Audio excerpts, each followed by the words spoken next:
que darte gracias detrás de gracias, porque tú sin duda alguna nos amas, tú nos das la vida, nos das la salud,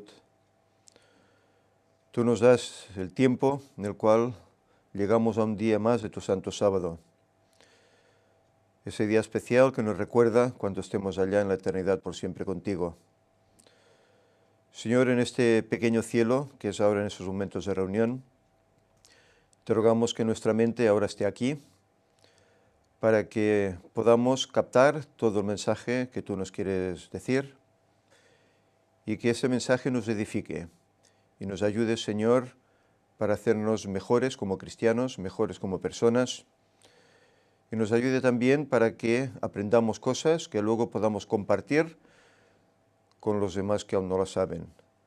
Señor, te rogamos pues que tu Espíritu Santo nos acompañe, que tú bendigas a todos aquellos que hoy se reúnen en la redondez de todo este vasto mundo para alabarte. Y que, Señor, nos preparemos porque tú vas a venir muy pronto y tenemos que prepararnos para tu encuentro y ayudar a otros para que también lo hagan. Quédate pues con nosotros, que tu paz, tu bendición esté aquí. En el nombre de Jesús te lo pido. Amén.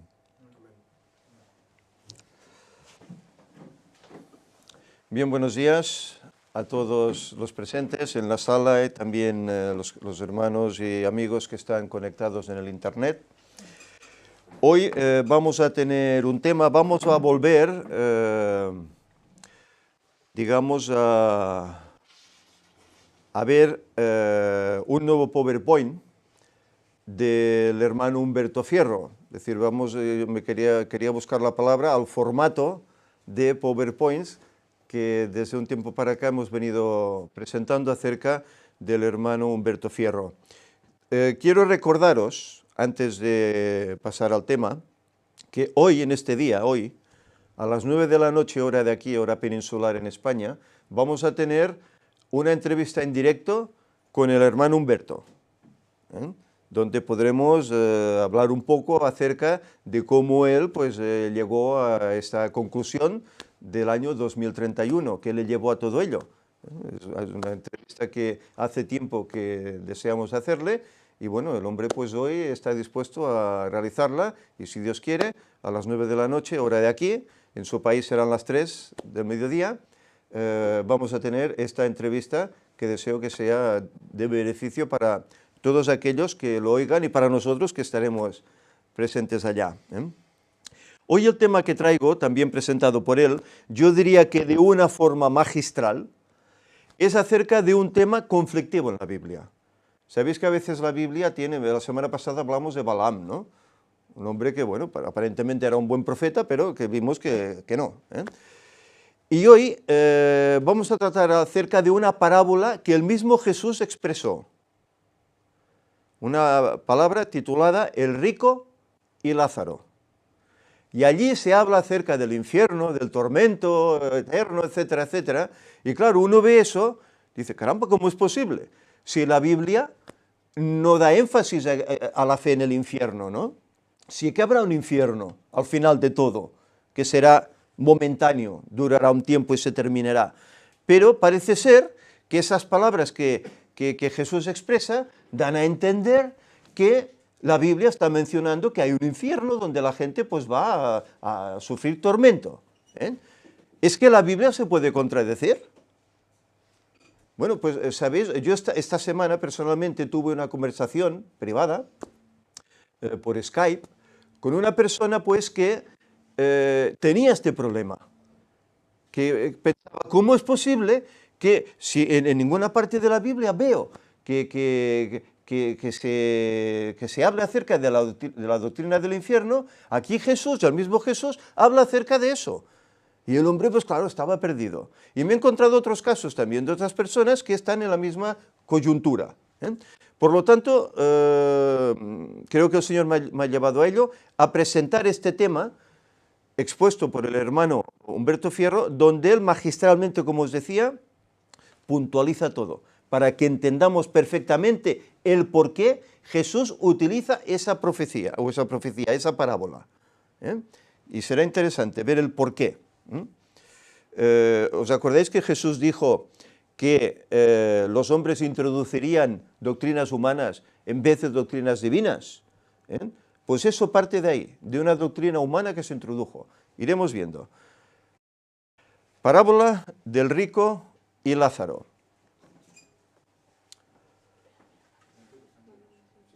¿Sí? ¿Me pongo más hacia acá, hacia allá, hacia acá, tal vez? A ver, aquí. Sí, de acuerdo. Que se pueda ver perfecto. Ahí. Muy bien.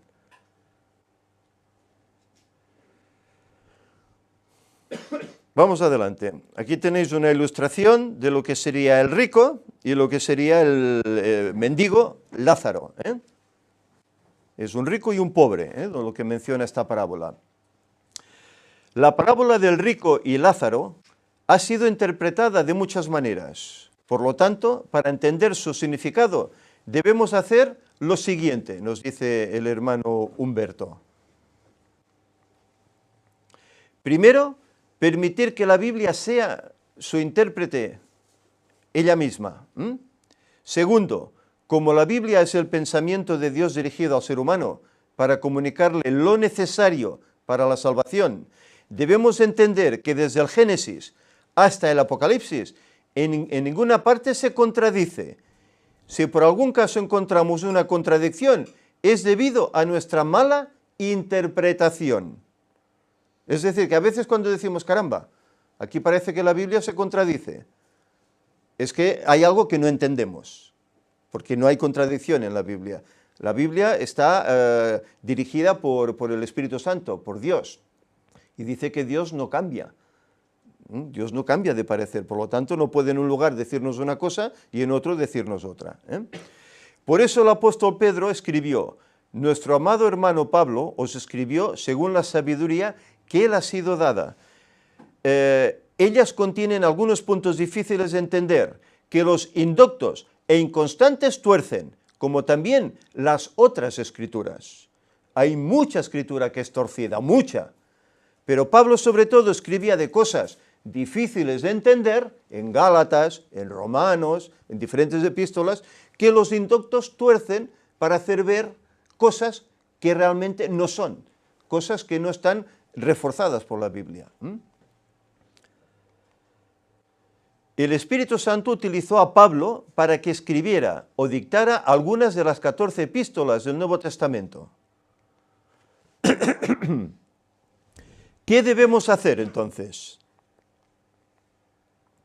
Para evitar caer en este error de interpretarlas erróneamente, vamos a tomar, según lo dice Isaías 28:10, un poquito allí, un poquito allá. Ese texto lo hemos citado algunas veces, renglón tras renglón, línea sobre línea, un poquito aquí, un poquito allá, para entender qué es lo que la Biblia quiere decirnos. No toda la verdad y la doctrina se encierra en un solo versículo. Hay que buscar en diferentes lugares de la Biblia, diferentes libros. O sea, hay que comparar texto con texto, para que de esa forma la misma escritura se interprete a sí misma. Lo más importante es orar primero, para que sea el Espíritu Santo el que nos guíe a toda la verdad. Y eso es lo que el hermano dice que hace antes de redactar estos temas. Ora para que el Señor lo dirija a tener un buen tema que sea edificante para todo aquel que lo vea. Y luego lo pone en su página todoesjesús.com. La parábola se encuentra en Lucas 16, versículos del 19 al 31. Nos dice así, había un hombre rico que vestía púrpura y lino fino y hacía cada día banquete con esplendidez. Y aquí vemos unas ilustraciones de los banquetes que el hombre pues, posiblemente hacía. A su puerta yacía un mendigo llamado Lázaro, lleno de llagas. Es decir, era un pobre hombre y además enfermo. Note que este hombre era egoísta, solo pensaba en sí mismo, vestía de púrpura, hacía banquetes constantemente, solo el deleite personal.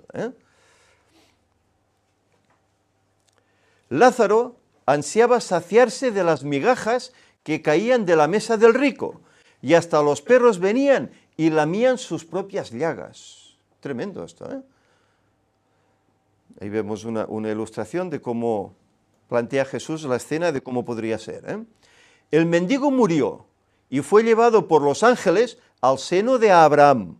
También el rico y fue sepultado. Es decir, los dos mueren, ¿eh?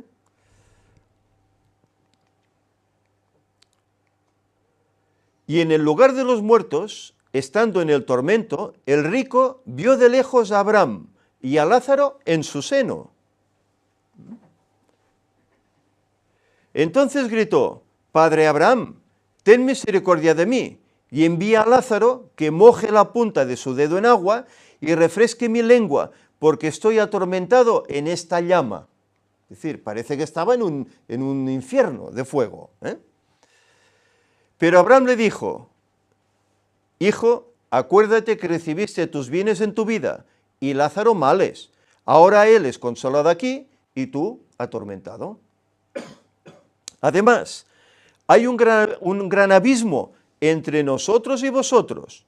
Los que quieran pasar de aquí a vosotros no pueden, ni de allá pasar acá. Y el rico dijo: Te ruego, Padre, que lo envíes a la casa de mi padre, porque tengo 5 hermanos, para que les testifique, a fin de que no vengan ellos también a este lugar de tormento. Abraham respondió: Tienen a Moisés y a los profetas, óiganlos. Esto es interesante, ¿eh? Él entonces dijo: No, padre Abraham, sino que si alguno de los muertos van a ellos, se arrepentirán. Oye, hay muchos que opinan así: hombre, si se me apareciera, ¿eh? Yo pues entonces sí que... ¿eh?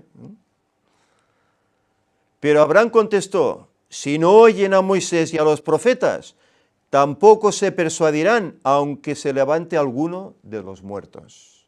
Y este versículo también es muy interesante para comprender el contexto de esta parábola. ¿Será que todo lo que dice la parábola es cierto? Todo esto del rico y el mendigo fallecen, van al infierno, uno va al infierno, el otro al seno de Abraham. ¿Está en armonía con lo que Dios dijo en otra parte de las Escrituras? Recordemos que Dios no puede decir una cosa en el Antiguo Testamento y otra en el Nuevo, porque en el Padre no hay mudanza ni sombra de variación.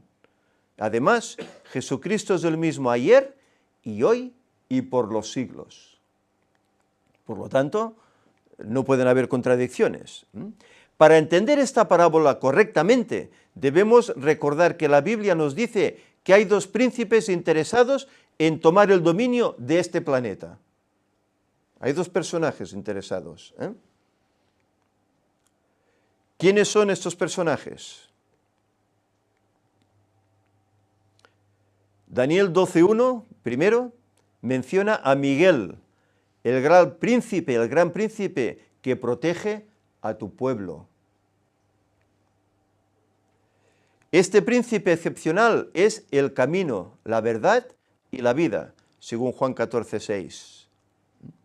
Segundo, Juan 12:31 menciona al príncipe de este mundo. Hay uno que es Miguel y hay otro que es el de este mundo.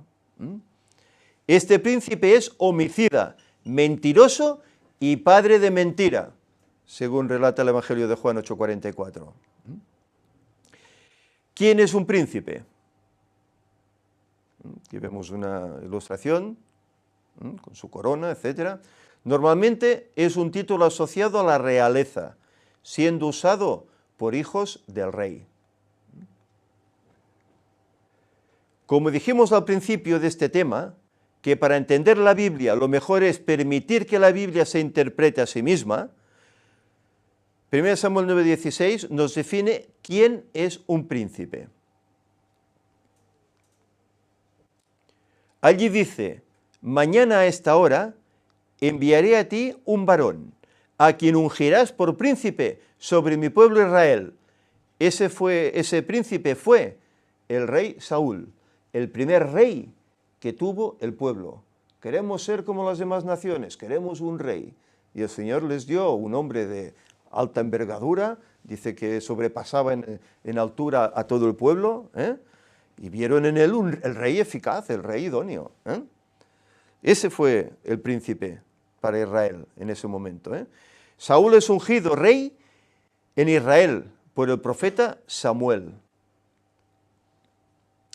¿Quién es el príncipe que está por los hijos de tu pueblo? Este príncipe es el Hijo de Dios, Jesús, creador del cielo y también de la tierra. Aquel que murió. Note que, aunque es el creador, se rebaja hasta morir por nosotros. Es paradójico esto, ¿eh?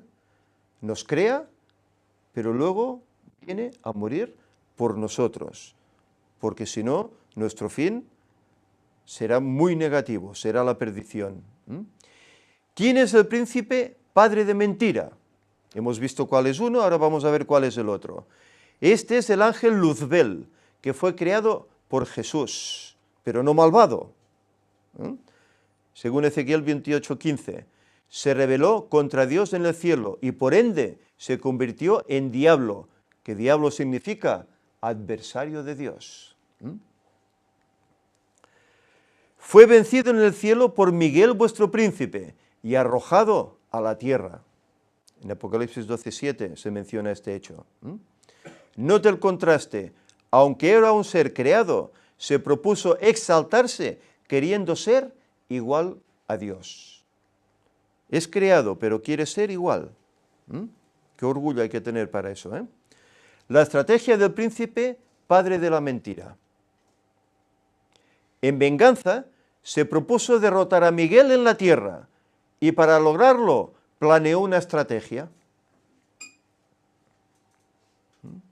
Así es como realmente es este personaje, ¿eh? No es un demonio rojo, con cuernos, con rabo, como se lo pinta. A él le gusta que lo pinten así, porque así la gente dirá, mira, esto es para niños, nadie creerá en mí. Pero es un ángel majestuoso. Lo único que es caído. Contradecir la palabra de Dios era su pensamiento, como lo había hecho en el cielo, y así logró engañar la tercera parte de los ángeles. Por lo tanto, de esta forma lograría engañar a la raza humana. Y parece que estaba teniendo éxito, ¿eh? Cuando Dios le dijo al hombre, puedes comer de todo árbol del huerto, pero del árbol del conocimiento del bien y del mal no comerás, porque el día que comas de él, morirás. Génesis 2, 16 y 17.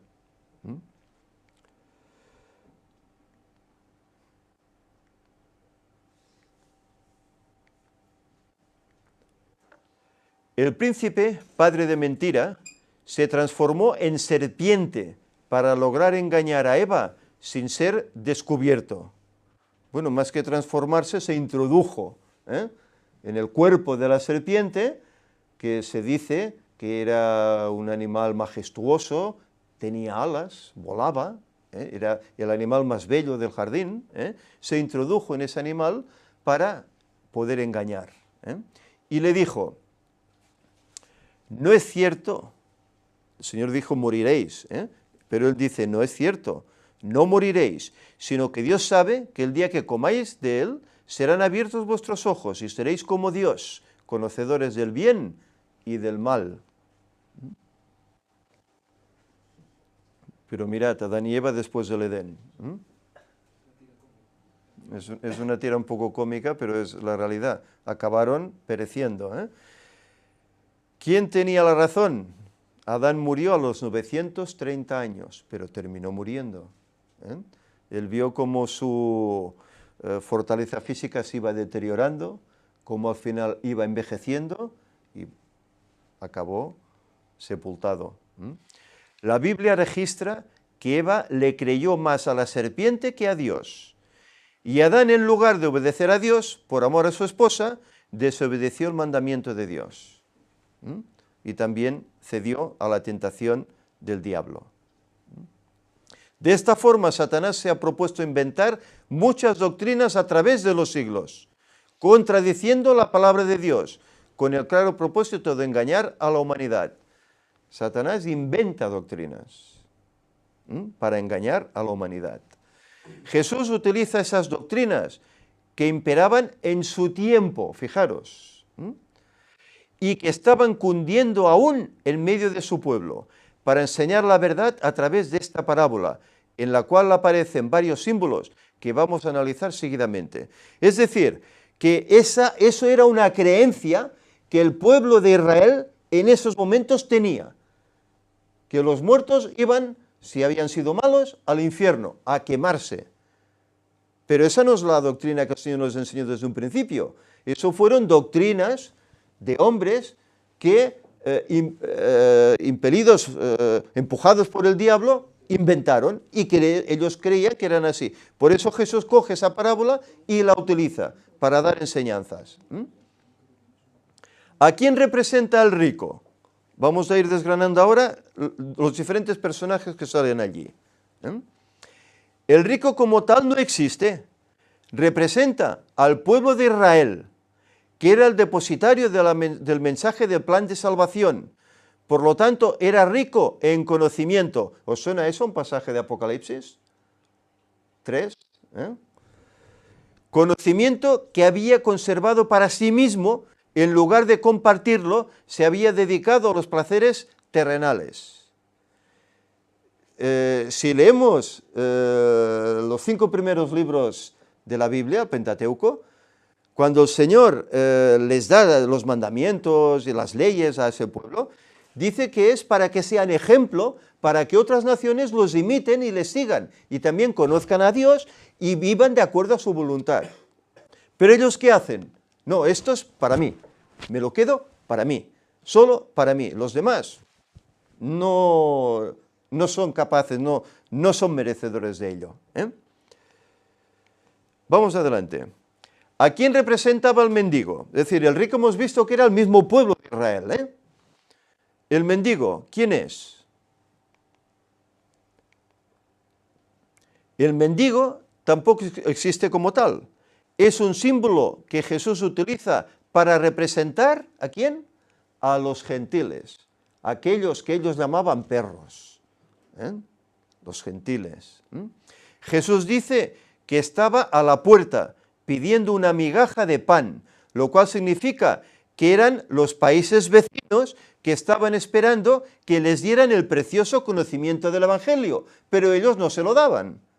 Incluso cuando el Señor manda a apóstoles para que vayan a hablar a los gentiles, son reacios, porque su mentalidad es, no, esto solo es para el pueblo judío.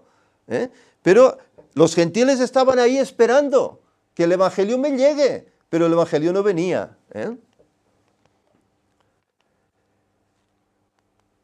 Jesús dice en la parábola que el mendigo ansiaba saciarse de las migajas que caían de la mesa del rico, las migajas, el pan de vida. Esto es pan de vida. Quería este pan. ¿Comparte usted lo que Dios le ha dado con los pobres y necesitados? Este es un pensamiento que Él nos deja aquí. ¿Compartimos nosotros? Ahora cada vez hay más necesitados. Mirad, ayer fui a comprar a un establecimiento y en la puerta del establecimiento pues había una persona pidiendo limosna. Yo como tenía que tomar un carrito, hay que poner un dinerito para coger el carrito, pues bueno, cuando lo devolví pues le di aquello. No es nada, pero bueno, es algo, ¿no? Pero es que eso lo ves en gran cantidad de almacenes. En sus puertas hay gente pidiendo, porque hay necesidad, porque estamos en los tiempos que estamos, ¿verdad? Y dice, comparte usted lo que Dios le ha dado con los pobres y necesitados.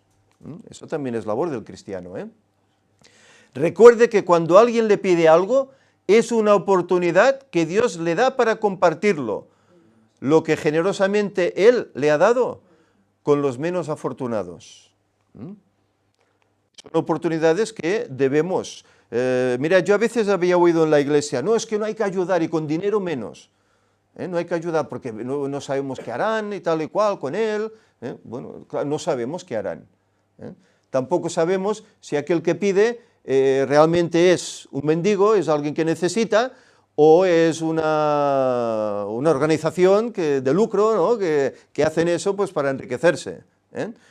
Pero tú da, porque estas acciones está siendo anotado por el ángel que está a tu lado, ¿verdad?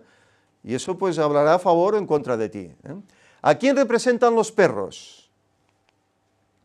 Hemos visto que el rico es el pueblo de Israel y el mendigo son los gentiles. Pero los perros también son símbolos, que como Lázaro representan a los mismos gentiles, quienes lamían las llagas de éste, lo cual quiere decir que había más amor entre ellos mismos que lo que tenían los judíos entre sí. Es paradójico, ¿eh? Más amor entre los gentiles que entre los propios judíos entre sí. ¿No veis en la Biblia que parece que chocan unos y otros, fariseos con escribas, etcétera? Parece que hay choques. Pues fijaros, esto es lo que pasa con los demonios, según dice Elena White, que entre ellos hay jerarquías y hay choques, ¿verdad? Y se pelean. Pues esto ocurría también. Recuerde que el calificativo de perros era con el cual los judíos se referían a los que no eran de su linaje, o sea, que los consideraban indignos de la salvación. No tenían derecho, solo es para nosotros. La promesa hecha a Abraham es nuestra, y solo nuestra, para nadie más. Es así como ellos creían. Miremos los ejemplos de cómo se relacionaban los judíos con los extranjeros. Y él aquí pone dos ejemplos. Primero, uno que se encuentra en Juan 4, del 6 al 9. Allí estaba el pozo de Jacob, y Jesús, cansado del camino, se sentó junto al pozo. Era como la hora sexta, el mediodía. Vino una mujer samaritana a sacar agua, y Jesús le dijo, dame de beber. Entonces la mujer samaritana le dijo, ¿cómo tú siendo judío me pides a mí de beber que soy samaritana? Porque judíos y samaritanos no se trataban entre sí. La mujer se extrañó. Jesús sabía que ella vendría a por agua, por lo tanto, él la estaba esperando. Era una escena que Jesús buscó adrede. Y él tenía hambre física. Mandó a sus discípulos ir a buscar alimentos. Tenía hambre, pero prefería dar la palabra, ese era su alimento. El segundo se encuentra en Hechos 10, del 1 al 18. En esta visión del lienzo solamente venían animales inmundos, que representaban precisamente a los que los judíos consideraban indignos de la salvación, los extranjeros. Esta es la visión que tiene Pedro, allá en la azotea, cuando tiene hambre, y le estaban preparando comida. El Señor le muestra en visiones el lienzo con toda clase de animales inmundos. Había conejos, cerdos, todo animal que no rumiaba ni tuviera la pezuña hendida, según Levítico 11. Esto no quiere decir que los animales inmundos se puedan comer hoy, ya que Jesús no murió por los animales, sino por el pecado del hombre. Y eso hay que tenerlo claro. Hay personas que entienden, bueno, claro, es que esa visión quiere decir que a partir de entonces ya se podía comer toda clase de animales. No, era una enseñanza la visión. La visión estaba tratando sobre personas, que había unos a los cuales vosotros llamáis gentiles, llamáis perros, pero también son mis hijos, y a ellos también tiene que llegar el Evangelio. Pero hay denominaciones que no lo entienden así. El Espíritu Santo dirigía el asunto. El versículo 19 y 20 hace énfasis. Mientras Pedro pensaba en la visión, el Espíritu le dijo, 3 hombres te buscan, levántate y ve con ellos sin vacilar, porque yo los envío. El Espíritu Santo hacía esto, le daba esa orden verbal a Pedro. Versículos 27 y 28. Hablando con él, Pedro con Cornelio, era el gentil, el centurión romano, entró y halló que muchos gentiles se habían reunido. Y les dijo, vosotros sabéis que es contra la ley que un judío se asocie con un extranjero o lo visite, Pero Dios me ha mostrado que a ningún hombre llame profano o impuro, ni gentil, ni perro, como hacían ellos. ¿Eh? Ahí se le abrieron los ojos a Pedro. La ley que Pedro menciona aquí no era la ley de Dios, sino una ley inventada por los judíos para diferenciarse de los demás pueblos. Leyes, doctrinas que ellos ponían en lugar de las de Dios. ¿El alma es inmortal? Esto es otra temática. Para entender el asunto del alma es necesario remontarnos a la creación del hombre, porque ahí queda claro lo que es el alma. Génesis 2:7 dice, entonces el Eterno modeló al hombre del polvo de la tierra, sopló en su nariz aliento de vida, y el hombre llegó a ser un ser viviente. Y es la versión católica de Félix Torres Amat. Dice, y quedó hecho el hombre con alma racional, dice esta versión. Después de que el Señor hizo el cuerpo del polvo de la tierra, sopló en su nariz aliento de vida, y según esta versión dice, fue el hombre con alma racional, con vida. Note que Dios se inclina y sopla en la nariz del muñeco de barro, y es a partir de ese momento cuando existe el alma, o sea, que el alma no existía antes. ¿Por qué? Porque no había vida. Lo que la Biblia dice es que el alma la constituye la unión de dos cosas, de cuerpo y del soplo de vida. Eso forma el alma viviente. Hay versiones que hablan del ser viviente. La inmortalidad del alma es la base de las doctrinas falsas. Y en eso precisamente lo que Jesús quiere enseñar en la parábola del rico y de Lázaro, que ellos a la vez creían que el alma era inmortal. Fijaros hasta qué punto se deterioraron sus doctrinas. Todo por esas alianzas con los paganos, a los cuales tenían que echar, no echaron, pactaban con ellos, aceptaban sus dioses, y hacían intercambios entre hombre y mujer, se casaban con ellos, etc. Y todas esas cosas fueron emergiendo. ¿Qué sucede al morir? Cuando la persona muere sucede lo contrario. El polvo vuelve a la tierra de donde vino, y el aliento de vida vuelve a Dios que lo dio. Y esto está en Eclesiastés 12:7. Es un libro muy interesante. La Biblia dice que la muerte es la separación del aliento de vida del cuerpo, y en ese momento deja de existir el alma. Se acaba la vida. Lo que Dios enseña en su palabra es que el alma no queda rondando en el aire separada del cuerpo. Ella desaparece. Por lo tanto, esta no es inmortal. Dios es el único que tiene inmortalidad. Por eso la Iglesia Popular, una de sus doctrinas preferidas es la inmortalidad del alma, aparte de la observancia del falso día. Y muchos protestantes creen exactamente lo mismo, en la inmortalidad del alma. Y el pueblo de Israel en la época creía lo mismo. Por eso Jesús tiene que hacer una parábola aparentemente contradictoria según la Biblia para explicar su error, el error que ellos tenían. La Biblia católica, versión Félix Torres Amat, dice, el alma que pecare, esa morirá.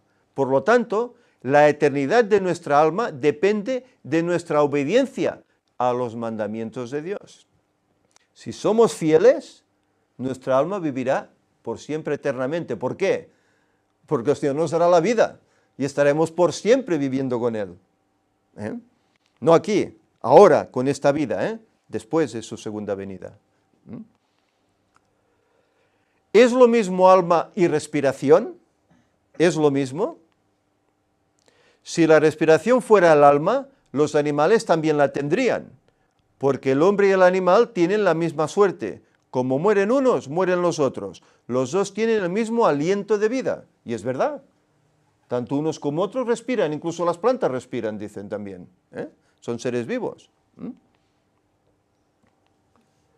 aquí unos dibujitos graciosos que el hombre pone.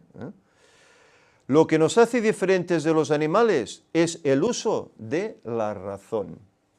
Esa es la diferencia que hay con ellos. Por eso los hay que dicen que los evolutivos, ¿no?, hablan que el hombre es un animal racional, ¿no? Bueno, yo una vez lo dije aquí en plan así bromentesco, digamos, y alguien me corrigió. Y bien, el hombre no es un animal, el hombre es un ser creado a la imagen de Dios. El resto son los animales. Y además hecho con las propias manos del Creador, mientras que los demás, los animales, fueron creados con la palabra.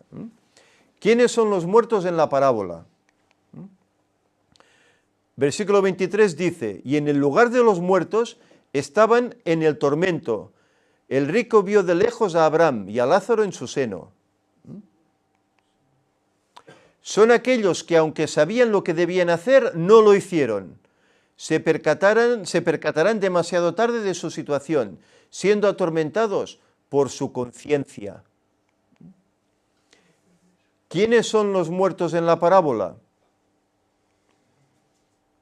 A otro Jesús le dijo, sígueme. Y éste respondió, Señor, deja que primero vaya y entierre a mi padre. Jesús replicó, deja que los muertos entierren a sus muertos, y tú ve y anuncia el reino de Dios. Es paradójico, ¿no? Deja que los muertos entierren a sus muertos. ¿Quiénes, dice Jesús, son los muertos de la parábola?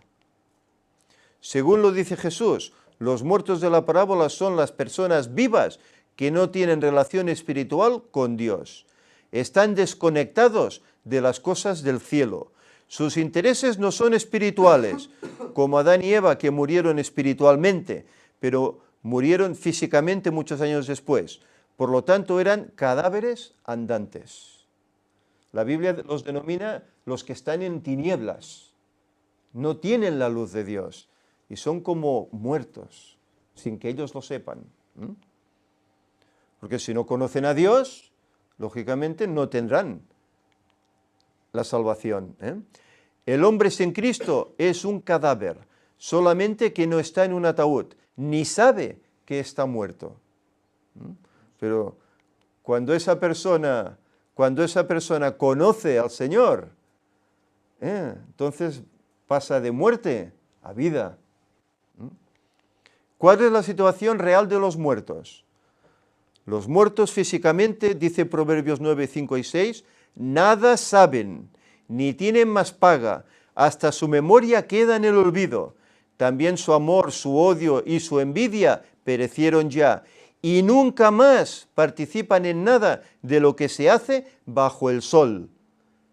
Y lo leo despacio para que se entienda, porque hay personas que creen que los muertos no mueren, sino que siguen. Y no es así. La Biblia es muy clara al respecto. Su familia y amigos les llevan flores, los recuerda, pero ellos no lo saben, ni cuenta se dan, porque han perdido su recuerdo, su conocimiento, todo. Y en cambio, veis, esta es una costumbre bastante popular. Países católicos, ¿verdad? Fiesta de Todos los Santos, 1 de noviembre me parece que es. ¿Cuánta cantidad de gente va a los cementerios a recordar a sus difuntos? Ellos no te ven, no hace falta que vayas allá ni rezar por ellos, porque ya no hay nada que hacer. Han tomado su decisión ya una vez se les termina la vida. Note lo que el rico hacía en el lugar de los muertos. Hablaba, sentía tormento, vio de lejos a Abraham, clamaba por misericordia, sentía sed, se acordaba de su padre y de sus hermanos, y reconoció a Abraham como su padre espiritual. Y además intercedía por sus hermanos. ¿Ves? Para que no vengan para acá, ¿no? Digo, manda ya al mendigo para que no vengan acá, Pero los muertos, dice la Biblia, que no saben nada. Por lo tanto, eso era una parábola, era una ilustración, no era un hecho real. ¿Había algún contraste entre lo que dice Eclesiastés y lo que hacía el rico? Recordemos que Eclesiastés dice que los muertos físicamente nada saben, no tienen más paga, su memoria queda en el olvido, su amor, su odio y su envidia perecieron ya. No hay más vuelta de hoja. Nunca jamás participarán en nada de lo que se hace bajo el sol. ¿Cuándo es que los muertos van al cielo o al infierno? ¿Cuando la persona muere o cuando venga Cristo? Esta es la coyuntura que tenemos aquí, ¿eh? ¿Van al cielo o al infierno al morir o van al cielo cuando Cristo venga o al infierno, si lo hay, ¿eh? Bueno, hay muchos que dicen que, bueno, cuando una persona muere, pues ya se va al cielo, ¿no? O, según ha sido, pues ya la mandan directamente al infierno. O la mandan a un lugar intermedio donde se va a purgar, para ir a un lugar a otro. Recuerde lo que dice Jesús en la parábola. Es lo que el diablo le había hecho creer a la gente, fijaros, tergiversando la palabra de Dios.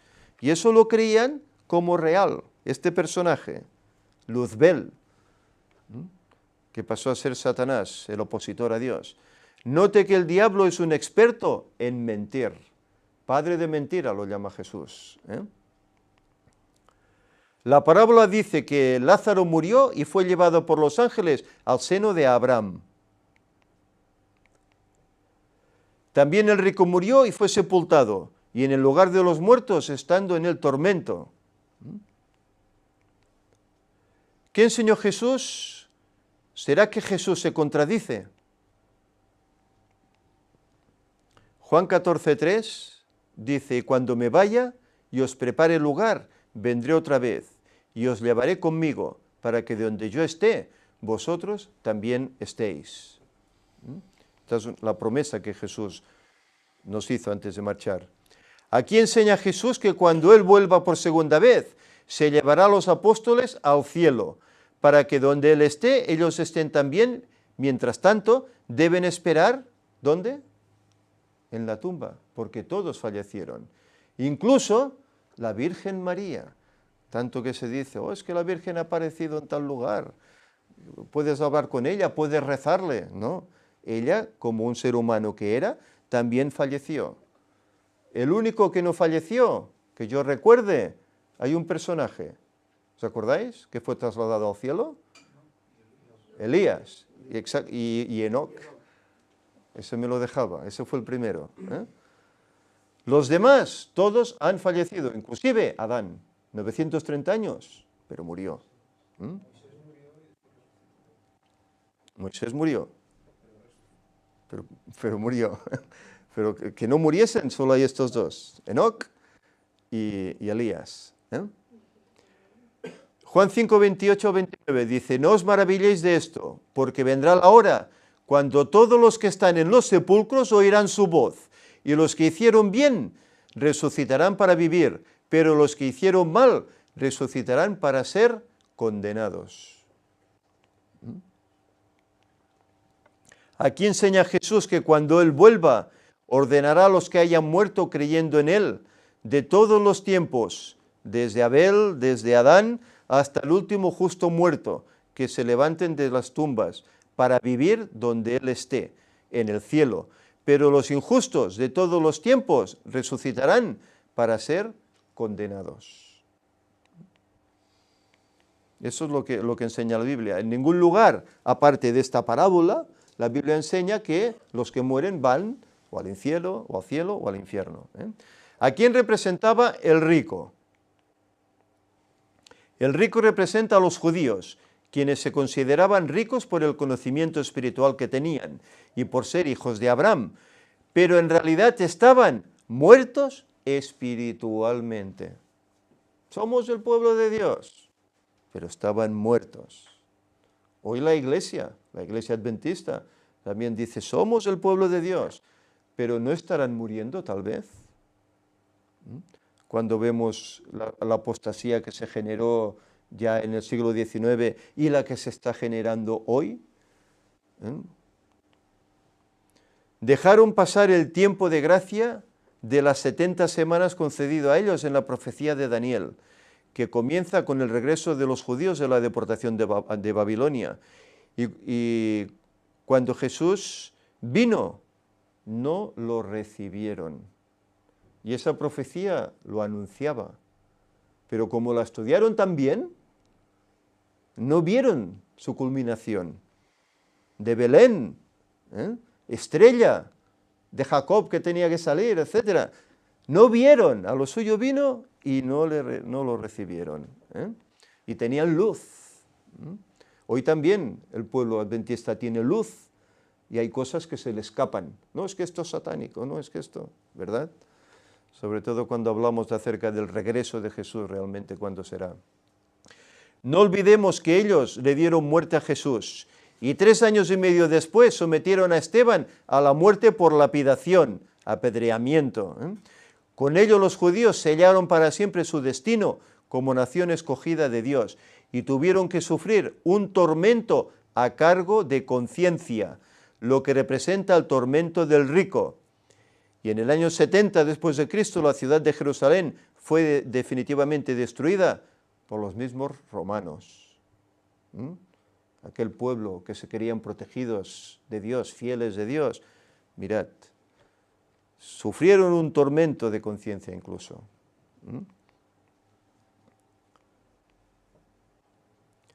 Después de la muerte de Jesús todavía se les da a los judíos 3 años y medio de gracia, que es rechazada por ellos mismos. Ya lo decía la profecía, la semana última, a la mitad de la semana, hará cesar el sacrificio y la ofrenda. Esta historia del rico y Lázaro era una parábola y a la vez era una profecía. Fijaros, parábola y profecía, las dos cosas. Note que el rico dice Padre Abraham. ¿Quiénes eran los que decían Padre Abraham? Los judíos que habían creído en él. Respondieron, nuestro padre es Abraham. Jesús les responde, sé que sois descendientes de Abraham, sin embargo procuráis matarme, porque mi palabra no cabe en vosotros. Por lo tanto, eran descendientes físicos de Abraham, pero no descendientes espirituales. Es tremendo esto, ¿Eran descendientes físicos? Sí, mira la genealogía y vienen de Abraham, pero no se han hecho con la promesa, con la espiritualidad, con las verdades bíblicas. Si no eran hijos espirituales de Abraham, ¿de quién entonces eran hijos? Juan 8:44, Jesús les dice, vosotros sois de vuestro padre el diablo. Y no tembló, no tuvo temor en decirles, porque sabía que no era su hora también. Vosotros sois de vuestro padre el diablo. No podemos ser neutrales, con un pie en el terreno de Dios y el otro en el terreno del diablo. Jesús dijo, el que no está conmigo, está contra mí. Bueno, es que un poquito de esto, no pasa nada. Bueno, es que ir a tal lugar, no pasa nada, por una vez, pero el que no está conmigo, está contra mí, es decir, que está con el diablo entonces. Por eso hay que intentar ser fiel en todos los preceptos. ¿Y qué de Abraham? El Abraham de la parábola como tal tampoco existe, porque este Abraham tenía seno. Y el Abraham real nació 2068 años después de la creación y murió de 175 años. O sea que cuando Jesús contó esta parábola de Abraham, él había muerto hacía aproximadamente 1750 años. Llevaba un tiempo ya en el descanso. Recordemos que Eclesiastés 9 dice que los muertos físicamente nada saben. ¿Y qué quiere decir nada? Pues eso, que han perdido su recuerdo, ya no lo tienen. No tienen más paga. Su memoria queda en el olvido. Su amor, su odio y su envidia perecieron ya. nunca más participarán en nada de lo que se hace bajo el sol. Por eso cuando hay personas que dicen, no, es que a mí se me apareció, no sé, mi padre, mi abuelo, fulano, ¿seguro que será esa persona la que se te apareció? ¿Sabes que el diablo y sus ángeles pueden tomar la forma de un ser humano, imitar hasta su voz y aparecerse como tal, haciéndose pasar por ellos? No es el difunto quien ha venido a verte, es el mismo diablo, el mismo demonio. El cuerpo de Abraham al morir, el aliento de vida volvió a Dios que lo dio. Por lo tanto, no podía estar en un cielo. Y el cuerpo al polvo, volvió a la tierra de donde era. Total, que este Abraham, ¿quién es? La Biblia dice que cuando morimos, el aliento de vida vuelve a Dios que lo dio y el cuerpo en el sepulcro se vuelve al polvo. Pero este Abraham tenía las siguientes características. Tenía seno, hablaba y tenía memoria. La escritura eclesiástica dice que no tiene más memoria, más recuerdo, no hablan. Por lo tanto, si estos tres personajes, el rico, Lázaro y Abraham, fueron reales, estarían contradiciendo abiertamente lo que dice por inspiración el rey Salomón 930 años antes. Estaría contradiciendo los escritos de Salomón. ¿Qué representa el abismo? Dice que hay un abismo en la parábola, ¿no? Entre unos y otros, los del cielo y los del infierno. Lucas 16, 26 dice, además hay un gran abismo entre nosotros y vosotros. Los que quieren pasar de aquí a vosotros no pueden, ni de allá para acá. Dios santo, hombre pecador. ¿Os suena? Dios en el cielo, el hombre en la tierra. ¿No se hizo un abismo cuando entró algo, que fue el pecado? Personalmente el hombre no puede pasar este gran abismo. Hacía falta algo que enlazara esa conexión. ¿Cuál será ese abismo del que se habla aquí? El abismo del que nos habla es un símbolo para enseñarnos una realidad espiritual. Para entender su significado tenemos que trasladarnos a través del tiempo más de 6.000 años atrás, a la época en que vivió Adán y Eva en el Edén. Génesis 1:26 dice, entonces dijo Dios, hagamos al hombre a nuestra imagen, conforme a nuestra semejanza. El hombre había de llevar la imagen de Dios, tanto en la semejanza exterior como en el carácter. Vino a ser un ser viviente, dotado de libre albedrío, una personalidad autoconsciente. Aquí menciona tres características que Dios le dio al hombre en la creación. Creado a imagen y semejanza de Dios. El carácter de Dios es santo, así fue creado el hombre también, santo. Fue dotado de libre albedrío. ¿Qué es el libre albedrío? El libre albedrío es el poder de elegir y tomar sus propias decisiones por uno mismo. No fue creado como un títere, sino con el poder de elegir su destino. No era una marioneta. Este es uno de los valiosos regalos dados por Dios al crear al hombre, a través de lo cual ejercitamos la voluntad para tomar nuestras propias decisiones. Y el Señor lo permite así. Nos ha dado esa libertad.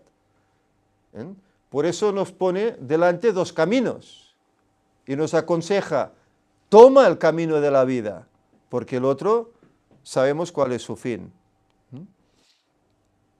¿Cómo era la relación de Adán con Dios? Adán hablaba con Dios cara a cara sin ninguna interferencia, es decir, vivía en la misma atmósfera del cielo antes de pecar. Por lo tanto, si quería seguir siendo santo, tenía que obedecer las reglas de Dios. La ley, los mandamientos. Tomó pues Dios al hombre y lo puso en el huerto del Edén, para que lo cultivara y lo guardara. Y Dios el Eterno mandó al hombre, puedes comer de todo árbol del huerto, pero del árbol del conocimiento del bien y del mal no comerás, porque el día que comas de él, morirás. Cuando la mujer vio que el árbol era bueno para comer, agradable a los ojos y codiciable para alcanzar la sabiduría, tomó de su fruto y comió. Y también dio a su esposo, que comió igual que ella. Génesis 3:6. Note que tanto Eva como Adán tuvieron plena libertad para hacer lo que quisieran. Ellos tomaron la determinación de comer. No por mucha tentación que tuvieran del diablo, tenían que hacerlo. Ellos podían haberse negado, pero decidieron hacerlo. Entonces oyeron el andar de Dios, el Eterno, que se paseaba por el huerto a la brisa del atardecer. Y el hombre y su esposa se escondieron de su presencia entre los árboles del huerto, cosa que no habían hecho durante 33 años. Y en ese momento se escondieron. Había algo raro ahí, ¿eh? En este texto aparece por primera vez como el hombre no quiere saber nada de Dios. Dios, hombre, y entre medio ¿qué hay? El pecado, que hace una división, un abismo. ¿De qué manera el pecado crea un abismo entre Dios y el hombre? Que por más que el hombre quiera pasar al otro lado, no puede. Por lo tanto, la comunión con Dios quedó interrumpida. El pecado es el que separa al hombre de Dios y crea un gran abismo entre los dos. Y esto es lo que Jesús quería dar a entender en esa profecía, en esa parábola. Por lo tanto, la comunicación entre Dios y el hombre estaba interrumpida.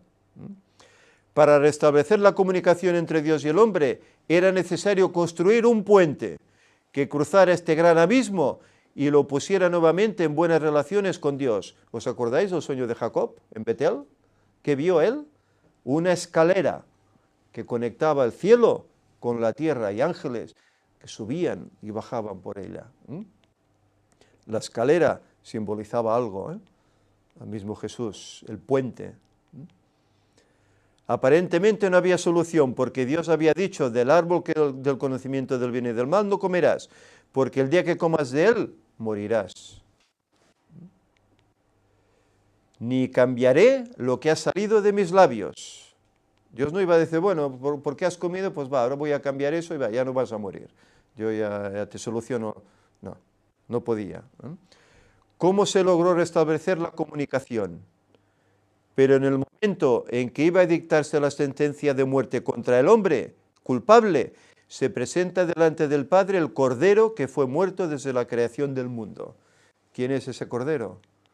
Cristo. El Cordero, un símbolo del mismo Cristo. Y a través de todos esos sacrificios lo vemos en el Antiguo Testamento. Y le dice: Padre, nuestra palabra se tiene que cumplir, pero yo me ofrezco a morir como sustituto de ellos. Ese es el amor de Dios, que nunca llegaremos plenamente a comprender. Qué gracia tan sublime manifestada en este acto. El mismo que los había creado los amaba de tal manera que está dispuesto a morir en lugar de ellos.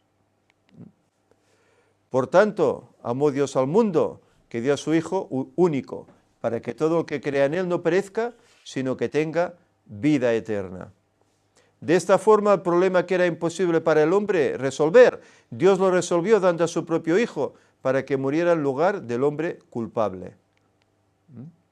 Y la muerte de Cristo en la cruz se convirtió en el puente que une los dos extremos de ese gran abismo, el cielo y la tierra.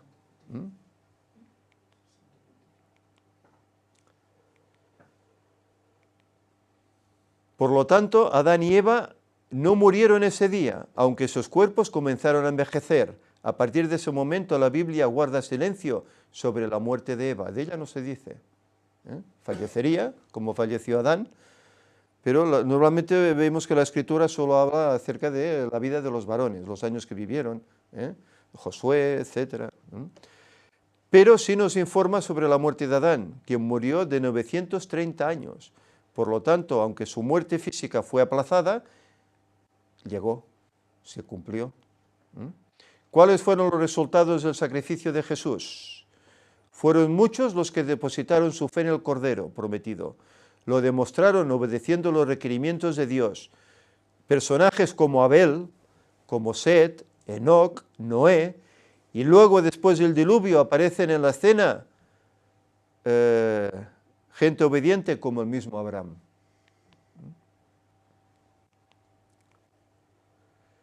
¿De quién procedían los judíos? El Eterno había dicho a Abraham, vete de tu tierra y de tu parentela y de la casa de tu padre a la tierra que te mostraré. Y haré de ti una gran nación, te bendeciré y engrandeceré tu nombre y serás una bendición. Y por medio de ti serán benditas todas las familias de la tierra. Todas las familias. No dice un pueblo, dice todas las familias de la tierra. Y tal como el Señor le había dicho, Abraham se fue. Abraham tenía 75 años cuando salió de Harán. La nación de Israel salió de Ur de los Caldeos, en Babilonia. Era pagano, salió de allá.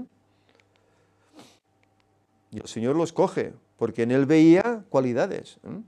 Sobre esta promesa se apoyaban los judíos en los días de Jesús, para decir que eran los descendientes de Abraham, pero no estaban acorde con los requerimientos de Dios para ser sus descendientes espirituales. Abraham había puesto su fe en el Salvador prometido. Por eso cuando él le pidió salir de su parentela, obedeció sin vacilar. El Señor le dio la orden y salió sin saber a dónde iba. Su fe en las manos del Señor.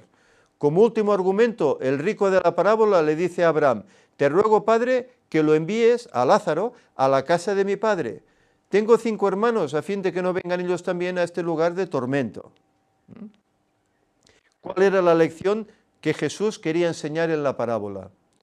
Aquí encontramos registrada la lección fundamental que Jesús quiere enseñar a través de esta parábola.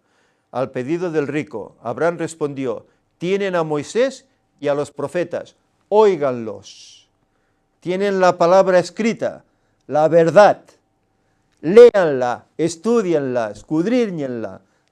Que es lo que Jesús decía, escudriñar las escrituras, ¿no? ¿Cuál es la única forma de oír a Moisés y a los profetas? La única manera de oír a Moisés y a los profetas es a través de sus escritos, ya que estos hacía muchos años que habían muerto, no podían volver a hablarles. Con estas palabras Jesús nos dice que es muy importante escudriñar el Antiguo Testamento, pues Él nos conduce a Jesús, nuestro sanador. Ellas son las que dan testimonio de mí, dijo Jesús. Y empezando desde Moisés y siguiendo por todos los profetas, les declaró lo que toda la Escritura de él decía. Y en varias ocasiones hace Jesús esto. Dios a través de las Escrituras, desde el Génesis hasta el Apocalipsis, nos dice que la única solución para pasar este gran abismo ocasionado por el pecado está en aceptar al Cordero de Dios que quita el pecado del mundo. Es el único camino para volver a la vida. Si no, somos muertos vivientes. No feos como esos que pintan en las películas, pero somos muertos vivientes. Él tiene la solución para todos nuestros problemas. Por tanto, porque tanto amó Dios al mundo, que dio a su Hijo único, para que todo aquel que en él cree no perezca, sino que tenga vida eterna. Por eso la solución es creer y aceptar el sacrificio de Jesús. Si no, no hay otra salida. Pero los judíos, que eran los descendientes de Abraham, los ricos de la parábola, en vez de aceptar con regocijo la salvación que generosamente se les ofrecía a través de Jesús, decían, demonio tiene, está fuera de sí, ¿para qué lo escucháis? Es que es paradójico, ¿eh? ¿No escuchamos nosotros cosas parecidas cuando hablamos acerca de la fecha? Ellos decían, demonio tiene, y no nos dicen algo parecido a nosotros, esto es satanismo, etc.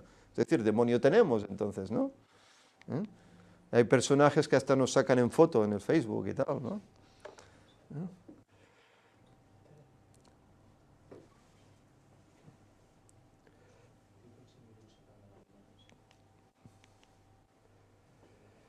No sé si quedan muchas diapositivas. ¿Sí? ¿Se puede hacer algo por los muertos físicamente? La Biblia es muy clara al decir que el hombre tiene la oportunidad de elegir salvarse o perderse solamente mientras que está vivo. Después no. ¿Mm? Esta ilustración es graciosa. Los muertos no alabarán al Señor, ni cuantos descienden en el silencio, pero nosotros exaltaremos al Eterno, ahora y siempre. Alabad al Señor. Puedes elegir salvarte antes de que explote la bomba. Tú tienes la elección. ¿El lugar de tormento es un fuego eterno? La Biblia enseña que el causante del pecado es el diablo, por lo tanto, es el que más castigo debe recibir en el lago de fuego, según Apocalipsis 20:10, y será evidente que así será. Pero será un fuego eterno, donde el diablo y todos los que no fueron hallados escritos en el libro de la vida fueron lanzados en el lago de fuego, donde arderán por siglos y siglos por toda la eternidad. ¿Qué dice la Biblia? ¿Está quemando aún Sodoma, Gomorra, las ciudades de la llanura? Ezequiel 28:19 dice, hablando del futuro del diablo, dice, para siempre dejarás de existir. Y él lo sabe. Llegará un punto que dejará de existir. ¿Por qué? Porque se consumirá en ese fuego. El diablo, por haber cometido más pecados y haber inducido a otros a pecar, será el que durará más tiempo quemándose. Y los seres humanos, de acuerdo al número de pecados que cada uno haya cometido, será el tiempo que durarán quemándose y para siempre dejarán de existir. Es decir, que unos se quemarán muy rápido y otros tardarán más tiempo, pero el que más tardará en sucumbir será el diablo, que ha sido el causante de todo este horror. Esto es lo que dice la palabra de Dios. Yo vengo pronto y mi galardón conmigo, para dar a cada uno según sus obras. Por eso las obras también es importante. Hay que tener fe, pero también hay que obrar en consecuencia. La parábola del rico y Lázaro la ha utilizado Satanás para hacer creer que Dios es injusto, que un ser humano que vive 70, 80 años de vida durará por toda la eternidad ardiendo en el infierno. Eso es lo que quiere hacer creer el diablo. Que para poder salir de allí es necesario las misas y los rosarios. De lo contrario, allí se quedarán.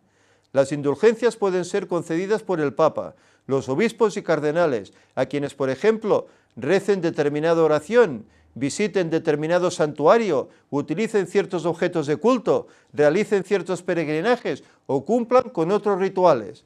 Esta es la conciencia popular. Aquí tenemos algunas de estas bulas. En la doctrina católica la indulgencia exime de las penas de carácter temporal que de otro modo los fieles deberían purgar, sea durante su vida terrenal, sea luego de la muerte en el purgatorio. Es decir, pagas más o pagas menos, tendrás favor o no tendrás favor. El Código de Derecho Canónico define la indulgencia en los siguientes términos. La indulgencia es la remisión ante Dios de la pena temporal por los pecados, ya perdonados en cuanto a la culpa, que un fiel dispuesto y cumpliendo determinadas condiciones consigue por medio de la Iglesia, la cual, como administradora de la redención, distribuye y aplica con autoridad el tesoro de las satisfacciones de Cristo y de los santos. Es decir, que la Iglesia tiene el poder, pues, de perdonarte o de hacer que sufras en el infierno. ¿Dónde está ubicado el lago de fuego ahora? El lago de fuego será este planeta, cuando la tierra y todas sus obras serán quemadas. Cuando el fuego eterno haya cumplido su misión de purificar la tierra, dice, entonces vi un cielo nuevo y una tierra nueva, que será la morada de los que hayan aceptado el plan de salvación en Cristo Jesús. ¿Cómo se consideraba la Iglesia de Dios en la primera venida de Jesús? Es sumamente interesante notar que los ricos de la parábola eran los judíos, la Iglesia de Dios, los que habían sido depositarios del fin del PowerPoint. Bien, se nos ha cortado la emisión del Power. Podríamos hacer un pequeño resumen.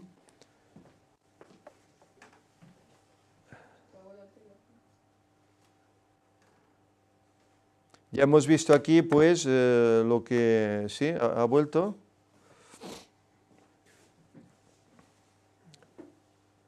Los ricos de la parábola dice que eran los judíos, la iglesia de Dios, los que habían sido depositarios del mensaje de salvación para que lo comunicaran al mundo entero. Pero cuando Él vino, ni siquiera ellos mismos lo estaban esperando. En el mundo estaba, y aunque el mundo fue hecho por Él, el mundo no lo conoció. Vino a lo que era suyo, a su creación, más aún a los que se consideraban su iglesia, a los suyos, y los suyos no le recibieron. Vino a su iglesia, ¿eh? Estaban dedicados a cosas materiales, tenían mucho conocimiento de religión. Para no contaminarse no se relacionaban con los gentiles o extranjeros. Esto sucede mucho a muchos hoy cristianos también, ¿eh? ¿Cómo se considerará la iglesia de Dios cuando Jesús vino por primera vez? Tú dices, yo soy rico, estoy enriquecido y nada necesito.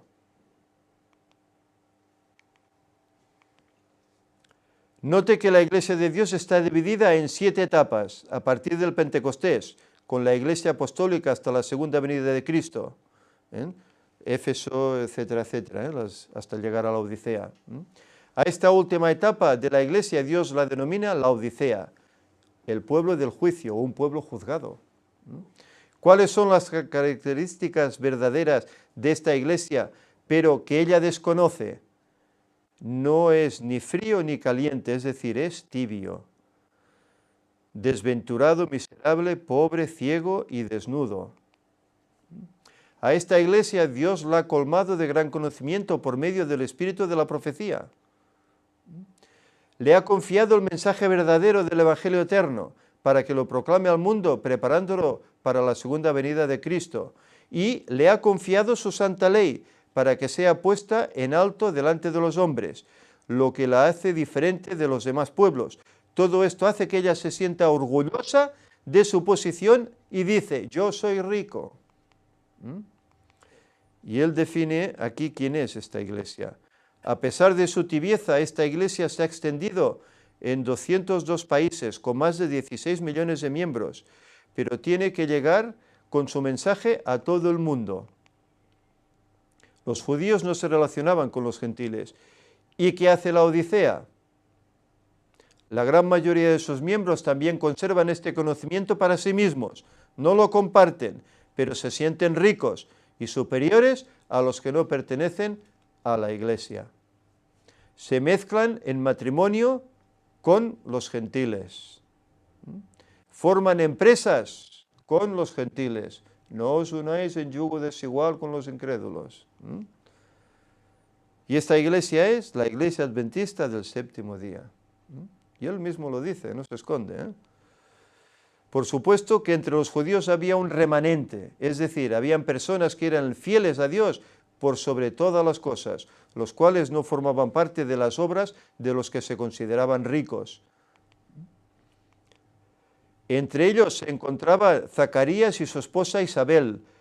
Los dos eran justos ante Dios y andaban sin reprensión en todos los mandamientos y ordenanzas del Señor. Fueron los padres luego de Juan, ¿eh? También formaban parte de este pequeño grupo José, quien estaba comprometido a casarse con María, la madre de Jesús, de quien Mateo dice que era justo, José justo, ¿eh? Había otras mujeres que formaban parte también del remanente de Dios. Y vueltas, dice, prepararon aromas y ungüentos y perfumes, pero reposaron el sábado conforme al mandamiento, que se encuentra registrado en Éxodo 20. Es decir, que de todo aquel pueblo había unos pocos que formaban parte de ese remanente. En esta lista de hombres y mujeres justos que respetaban el nombre de Dios, se acordaban de la ley de Dios que les había entregado por medio de Moisés en Horeb, se encontraba José de Arimatea, un hombre bueno y justo, que no había consentido en el acuerdo ni en los hechos de ellos, concerniente a la ejecución de Jesús. Este era uno de los pocos que formaban parte del remanente y esperaban el reino de Dios, entre los millones que eran descendientes de Abraham. Así como hubo un remanente entre los judíos en el tiempo de Jesús, también lo hay entre los más de 16 millones que forman la iglesia de la Odisea, los cuales heredarán el reino de los cielos. Es decir, el hermano dice que hay un remanente entre medio de este pueblo adventista.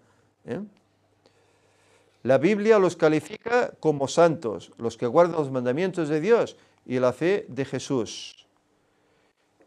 En este tema Dios nos muestra que no todos los que forman parte de la descendencia de Abraham ni de la iglesia de la Odisea son tibios. Estos forman el remanente de Dios y comparten con toda diligencia la palabra de Dios con su prójimo. Los invito a que nos unamos en oración para formar parte de este grupo de personas que se están preparando para la segunda venida de Cristo. Bien, y hasta aquí este poco extenso PowerPoint, pero en el cual él define perfectamente lo que significa esa parábola, que a la vez, como él dice, es también una profecía. Hay un abismo, sí, entre el cielo y la tierra.